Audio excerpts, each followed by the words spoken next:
Bienvenidas y bienvenidos a nuestra nueva exploración. Hoy, las fuentes que nos han compartido nos llevan a un lugar y a un tiempo muy específicos. Así es. A las calles de Londres de 1888.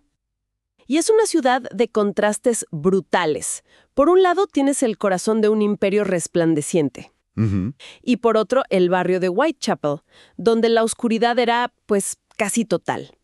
Las descripciones que tenemos pintan un laberinto de callejones sin luz, pobreza extrema, una desesperación palpable. Totalmente. Y es de esa oscuridad que emerge una figura que se convertiría en un mito aterrador, Jack el Destripador. Así que nuestra misión hoy es intentar separar los hechos del folclore. ¿Cuál era la cruda realidad detrás de la leyenda? Es que esa es la clave. Porque la realidad de este caso es mucho más que un simple misterio sin resolver. Ajá. Es el punto de quiebre donde la investigación criminal se vio forzada a modernizarse. Casi a nacer, te diría. Los crímenes del Destripador no solo expusieron la brutalidad de un individuo, sino el fracaso de todo un sistema. Un sistema que no protegía a su gente. Exacto. A sus ciudadanos más vulnerables. Y para entender por qué nunca fue capturado, tenemos que empezar por su territorio, por esa geografía del miedo que era Whitechapel. De acuerdo, empecemos por ahí. Para entender al asesino, primero hay que entender su coto de casa. Las fuentes describen un cuadro realmente desolador. Sí. No era solo un barrio pobre, era casi un ecosistema de miseria.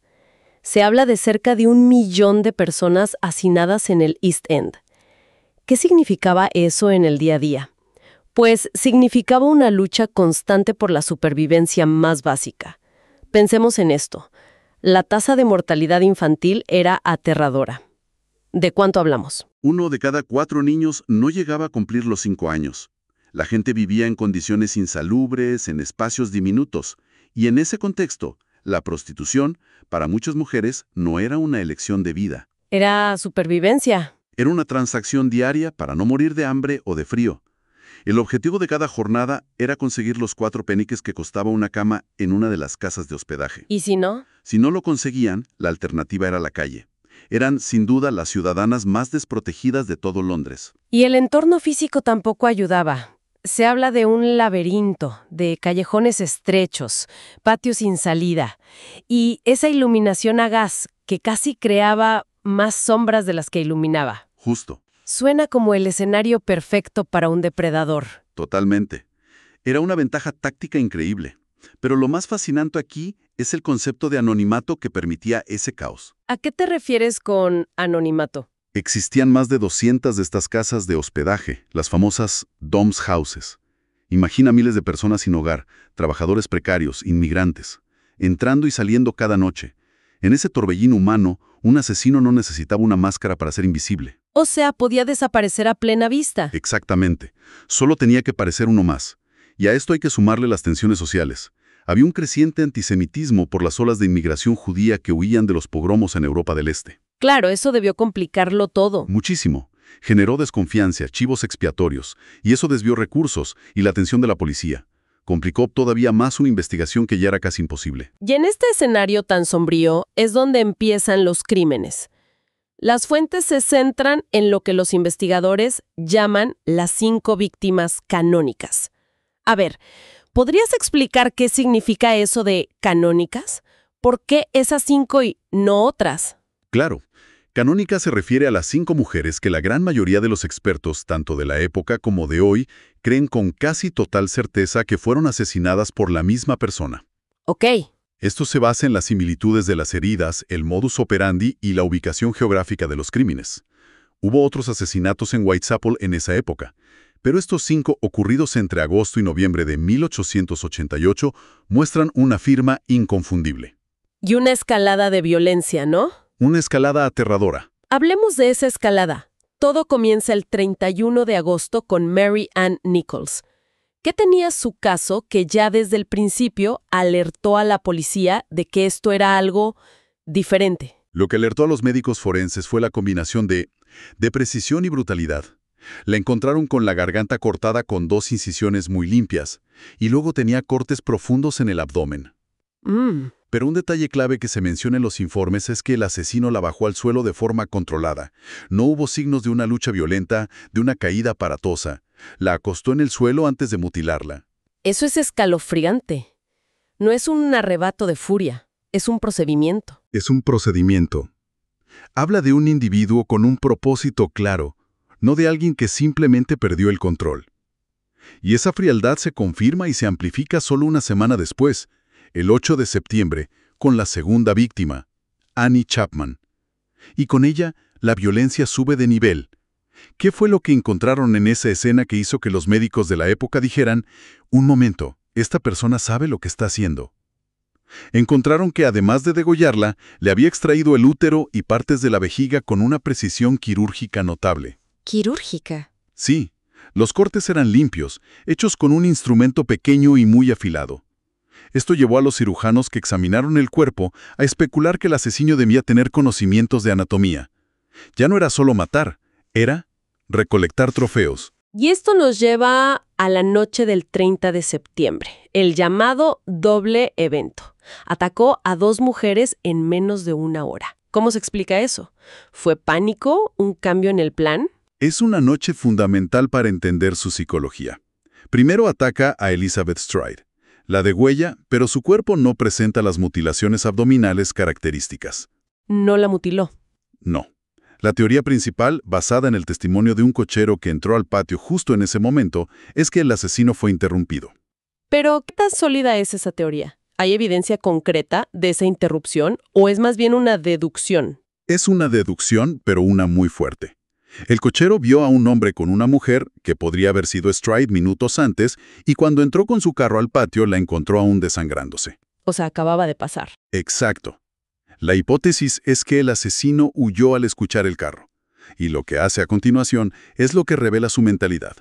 En lugar de esconderse, su frustración lo impulsa a buscar otra víctima inmediatamente. Y la encuentra, Catherine Eddowes. Sí, a menos de una hora y a poco más de 1 kilómetro de distancia. Y con Eddowes, la violencia es lo que los perfiladores llamarían compensatoria. Compensatoria. Es como si descargara en ella la rabia acumulada por la interrupción. No solo le extrae el riñón izquierdo y el útero, sino que por primera vez ataca el rostro, desfigurándola con cortes profundos.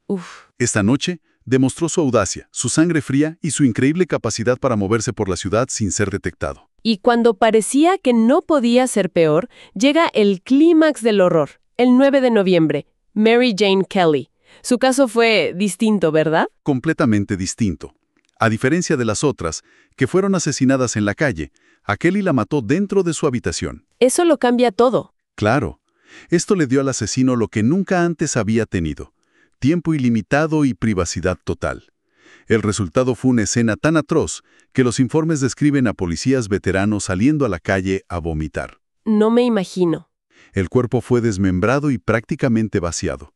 Su rostro fue borrado hasta hacerlo irreconocible. Y lo más siniestro de todo, su corazón fue extraído y nunca se encontró. Al ver el patrón completo, desde Nichols hasta Kelly, se dibuja un perfil psicológico muy claro. El primer perfil criminal de la historia, de hecho, fue elaborado por el doctor Thomas Bond en esa época. ¿A qué conclusiones llegó? Y es asombrosamente moderno. Bond concluyó que no se trataba de un loco frenético, sino de un hombre con un sadismo calculado y un profundo odio misógino. No era solo matar. No, era borrar. Al mutilar el abdomen y el rostro, atacaba los símbolos de la feminidad y la identidad personal. Bond lo describió como un hombre de apariencia tranquila y solitaria, probablemente incapaz de mantener relaciones estables. Un perfil que, 135 años después, sigue siendo la base de la investigación moderna. Con esta brutalidad en las calles, uno se pregunta, ¿cómo es posible que la policía de la ciudad más importante del mundo estuviera tan perdida? Interrogaron a miles de personas, detuvieron a decenas, pero no llegaron a nada. Es que hay que pensar que estaban, para nuestros estándares, totalmente a ciegas. Olvídate de ADN, cámaras o bases de datos. Ni siquiera se usaban las huellas dactilares como método de identificación. Eso no se implementaría de forma sistemática hasta 1901. Los agentes dependían de patrullajes en rutas fijas, lo que un observador astuto podía predecir fácilmente. Su única herramienta real era la suerte, atraparlo en el acto. Y encima tenían problemas internos. He leído sobre una fuerte rivalidad entre los distintos cuerpos de policía. Sí, y fue un obstáculo crítico. La Policía Metropolitana, la famosa Scotland Yard, que se encargaba de Whitechapel, y la Policía de la City de Londres, un distrito autónomo, no colaboraban eficazmente. Y eso es clave. Claro, el asesinato de Catherine Edwards ocurrió en la jurisdicción de la City, justo después del destride en territorio de la Med. Esa falta de comunicación y ese recelo institucional fueron un regalo para el asesino. Y en medio de todo este caos y este vacío de información surge el mito mediático. El nombre, Jack the Ripper, no vino de la policía. Vino de una carta. Exacto. La policía recibió cientos de cartas, la mayoría bromas crueles. Pero la que lo cambió todo fue una firmada Jack the Ripper y dirigida a una agencia de noticias. Es la famosa carta Dear Boss. ¿Pero era real? Hoy, la mayoría de los análisis lingüísticos y contextuales apuntan a que fue un engaño. Probablemente obra de un periodista que quería darle un nombre pegadizo al asesino para vender más periódicos. O sea que el nombre que aterrorizó al mundo y que conocemos hoy probablemente fue una invención para vender periódicos. Básicamente. El fake news del siglo XIX. Básicamente. Pero no todas las cartas eran falsas. Hubo una que todavía hoy pone los pelos de punta a los investigadores. La carta From Hell, ¿verdad? ¿Qué la hizo tan diferente? Todo. Para empezar, no fue enviada a la prensa ni a la policía, sino a George Lusk, el líder de un comité de vigilancia ciudadana. Ok. El tono no era burlón, era gutural y perturbador. Y lo más importante, venía acompañada de una pequeña caja que contenía la mitad de un riñón humano conservado en alcohol. ¿Y se pudo conectar con alguna de las víctimas? Los médicos de la época lo analizaron y determinaron que pertenecía a una mujer de unos 45 años que padecía la enfermedad de Bright, una afección renal. Catherine Eddowes tenía 46 años y, según la autopsia, sufría precisamente de esa enfermedad. ¿Y le habían extraído el riñón izquierdo? Exacto. La conexión es demasiado fuerte para ser una coincidencia. Esa carta es la única comunicación que la mayoría de los expertos considera auténtica del asesino. La lista de sospechosos a lo largo de los años es larguísima, casi un quién es quién del Londres victoriano. Pero las fuentes de la época se centraban en unos pocos nombres, ¿cierto? Sí, la policía tenía 3 sospechosos principales en su radar. Primero, Montague John Drewitt, un abogado y maestro de buena familia que fue encontrado ahogado en el Támesis en diciembre de 1888. Justo después del último asesinato. Justo después. Su propia familia sospechaba que podría ser él, pero nunca hubo una prueba directa que lo ubicara en Whitechapel durante los crímenes. Luego estaba un personaje bastante peculiar, un charlatán estadounidense. Francis Tumblety, un curandero y estafador que fue arrestado en Londres por otros delitos y que huyó del país justo cuando los asesinatos cesaron. Y había algo más, ¿no? Lo interesante de Tumblety es que odiaba visceralmente a las mujeres y, según testimonios, tenía una colección de úteros conservados en frascos en su casa. Eso lo conecta directamente con la firma del asesino. Sí, pero era una figura muy alta y llamativa, lo que choca con las descripciones de los pocos testigos que hablaban de un hombre de apariencia común. Y eso nos lleva a la tecnología moderna. Con los avances en genética, nos hemos acercado más a una respuesta. He leído mucho sobre un sospechoso que ha ganado fuerza en los últimos años, Aaron Kosminski. Sí, y aquí es donde la ciencia del siglo XXI choca con un misterio del siglo XIX con resultados muy controvertidos. A ver. La historia se centra en un chal que supuestamente fue encontrado junto al cuerpo de Catherine Eddowes. Este chal se conservó en una familia por generaciones y en 2014 fue sometido a un análisis de ADN mitocondrial. ¿Y a quién apuntaron los resultados? Los resultados apuntaron a Aaron Kosminski. Era un inmigrante judío polaco que trabajaba como barbero y vivía en el corazón de Whitechapel, en el epicentro de los asesinatos. El perfil encaja de forma inquietante. Sufría de una enfermedad mental grave, tenía alucinaciones auditivas y un odio documentado hacia las mujeres.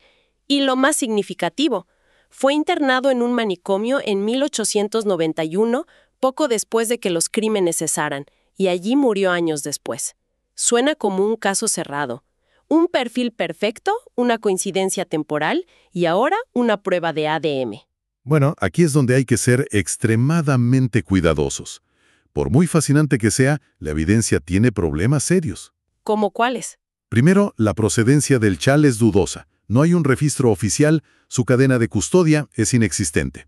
Segundo, el propio análisis de ADN fue publicado en una revista de poca monta y ha sido fuertemente cuestionado por la comunidad científica por posibles errores metodológicos y riesgo de contaminación. O sea que no es una prueba definitiva. Es una pista increíble, pero no es la prueba que se sostendría en un tribunal moderno. Así que el misterio sigue abierto. Incluso leí en las fuentes que en la época se llegó a especular con otras teorías más extrañas, como que la asesina podría haber sido una mujer. Sí, se barajó la idea de Jill the Ripper. La teoría era que una mujer, quizás una partera con conocimientos anatómicos, podría moverse por Whitechapel de noche sin levantar sospechas, incluso con las manos manchadas de sangre. ¡Claro! Pensarían que venía de un parto. Exacto. Fue una línea de investigación que nunca se desarrolló a fondo, pero demuestra lo desesperada que estaba la policía por encontrar cualquier explicación posible. Entonces, después de todo este recorrido, ¿qué nos queda? El caso de Jack el Destripador parece haber sido la tormenta perfecta. Totalmente. Un asesino brutal y metódico. Un entorno urbano que le dio un camuflaje ideal, una policía operando sin las herramientas más básicas y una prensa que convirtió el terror en un espectáculo. Exacto. El asesino se desvaneció, pero su verdadero legado no es tanto el misterio de su identidad, sino lo que nos enseñó su fracaso. La incapacidad para capturarlo fue una humillación tal que obligó a la ciencia forense a nacer. Tuvo que haber un cambio. Claro, el desarrollo del perfil criminal, la importancia de la fotografía en la escena del crimen, la necesidad de estandarizar procedimientos y de que los cuerpos policiales colaboren. Todo eso surgió de las cenizas de esta investigación. Es una advertencia histórica. Sobre las consecuencias del abandono social. Forjó una estética del terror. La niebla, las farolas de gas, la silueta con sombrero de copa y maletín. Y quizás ahí queda una última reflexión para quien nos escucha. Al aferrarnos a esa imagen casi romántica del monstruo gótico, ¿no corremos el riesgo de olvidar lo más importante? La cruda y desesperada realidad de las mujeres que fueron sus víctimas y de la sociedad que les falló por completo.